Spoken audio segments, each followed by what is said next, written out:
میں نا کل ایک ویڈیو بنائی تھی جس میں میں نے لفظ وہابیہ یعنی کہ یہ استعمال کیا، تو ایک وکٹورین کو بڑا غصہ لگا، خیر اس نے بدتمیزی بھی کی، کمنٹس میں آپ کو سامنے کمنٹس نظر بھی آ رہے ہیں۔ تو جب ان کے پاس کوئی بات کا جواز نہیں ہوتا، جب ان کے پاس دلیل نہیں ہوتی، پہلے تو یہ بھولے بھالے لوگوں کو نا ورگلاتے ہیں، ان کو پھنساتے ہیں، اور جب میری جیسا کوئی ٹکر کا آدمی ملتا ہے نا تو پھر یہ بدتمیزی کرنے پر اتر آتے ہیں۔ تم نے وہابیہ جو ہے نا یہ کیوں کہا؟ یعنی اس کا مقصد یہ تھا کہ ہم نے جو وہابی خود کو کہتے ہیں نا، ہم اللہ کے نام وہاب کی طرف منسوب کرتے ہیں، اس لیے تم نے وہابیہ کہہ کر اللہ کے نام کی توہین کی ہے، تم نے غلط کیا ہے، اور اس بیس پر اس نے مجھ سے بدتمیزی کی۔ آج میں تمہیں بتاتا ہوں کہ تمہیں وہابی کا لقب کب ملا، اور تم خود کو وہابی کیوں کہتے ہو، کس کے نام کی طرف منسوب کر کے خود کو وہابی کہتے ہو۔ آج میں حوالوں کے ساتھ تیرا آپریشن کروں گا، اور یہ بھی بتاؤں گا کہ وہابی سے تم اہل حدیث کب بنے اور کس نے تمہیں یہ لقب اہل حدیث دیا۔ عبد الوہاب نجدی ظالم، باغی، فاسق، خیالات باطلہ، عقائد فاسدہ کا حامل تھا۔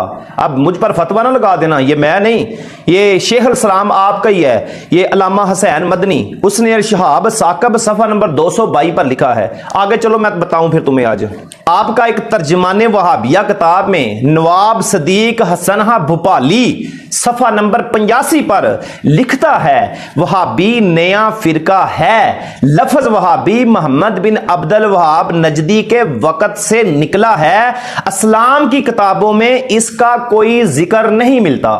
پھر آپ کی کتاب فتاوی علماء اہل حدیث جلد نمبر 10 وہابی لقب کی وجہ تسمیہ وہابی محمد بن عبد الوہاب نجدی کی طرف منسوب ہے۔ نجدیت اور وہابیت ایک ہی مذہب ہے، قاعدے کی روح سے وہابی اسے کہنا چاہیے جو مجدد ملت شیخ الاسلام عبد الوہاب نجدی تمیمی کا مقلد اور پیروکار ہو۔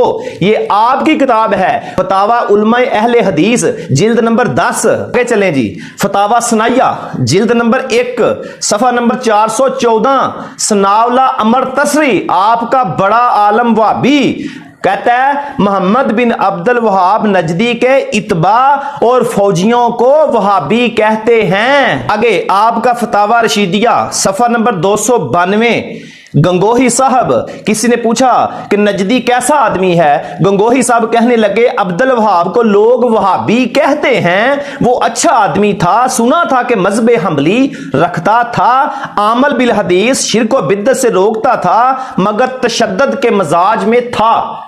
اب میں نے ثابت کر دیا، آپ کی کتاب ترجمان وہابیہ صدیق حسنہ بھوپالی وہ بھی کہتا ہے کہ یہ لفظ وہابی عبد الوہاب نجدی کی طرف منسوب ہے۔ فتاوی علماء اہل حدیث آپ کی کتاب وہ بھی کہتے ہیں کہ لفظ وہابی جو یہ عبد الوہاب نجدی کی طرف منسوب ہے۔ اور دوسری فتاوی ثنائیہ ثناءاللہ عمر تسری وہ لکھتا ہے کہ محمد عبد الوہاب نجدی کے جو فوجی ہیں ان کو وہابی کہتے ہیں۔ اب آگے چلو میں تمہیں بتاؤں تم وہابی سے اہل حدیث کیسے بنے۔ یہ تم نے چھیڑا ہے مجھے، میں نہیں چھیڑا، تم نے چھیڑا مجھے، تم نے بدتمیزی کی ہے تم لوگوں نے میرے ساتھ، اور میں سارا تمہارا پوسٹ مارٹم لکھ کر بیٹھا ہوں، 5 سال لگے ہیں تمہیں ننگا کرنے میں، الحمدللہ۔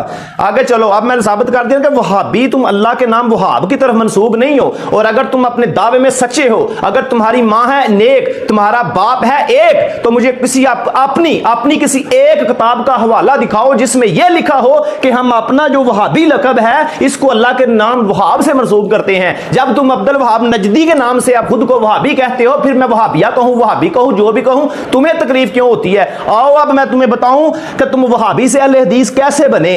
سیرت ثنائیہ آپ کی کتاب محمد حسین بٹالوی آپ کا مولوی وہ لکھتا ہے 3 دسمبر 1884 میں ملکہ وکٹوریہ نے انہیں اہل حدیث کا نام دیا، اس سے پہلے تم لوگوں کو وہابی کہتے تھے، ملکہ وکٹوریہ نے تمہیں اہل حدیث کا نام دیا۔ 3 دسمبر 1884 کون سا ڈے ہے؟ ورلڈ ہینڈی کیپ ڈے، یعنی مزدور لوگوں سے ہمدردی جتانے کا دن۔ ملکہ وکٹوریہ نے تمہارے ساتھ ہمدردی جتلائی۔ پھر آپ کا شیخ الحدیث مولانا محمد اسماعیل سیلفی وہابی لکھتا ہے حدیثوں کے نامور آپ کا جو عالم ہے لکھتا ہے جماعت نے اپنا مقصد اس دن کھو دیا تھا، انگریز سرکار نے نیا نام اہل حدیث دیا اور اس کی تصدیق کروا دی تھی، یعنی اہل حدیث انگریز کا دیا ہوا نام ہے۔ آپ کی کتاب نگار شاہ جلد 1 صفحہ نمبر 382 مولانا محمد اسماعیل سیلفی۔ اب میں نے بتا دیا نا کہ تم لفظ وہابی عبد الوہاب کی طرف منسوب کرتے ہو اور تمہیں وہابی سے اہل حدیث کا نام ملکہ وکٹوریہ نے دیا، میں نہیں، آپ کے گھر کی کتابوں سے حوالے دیے ہیں۔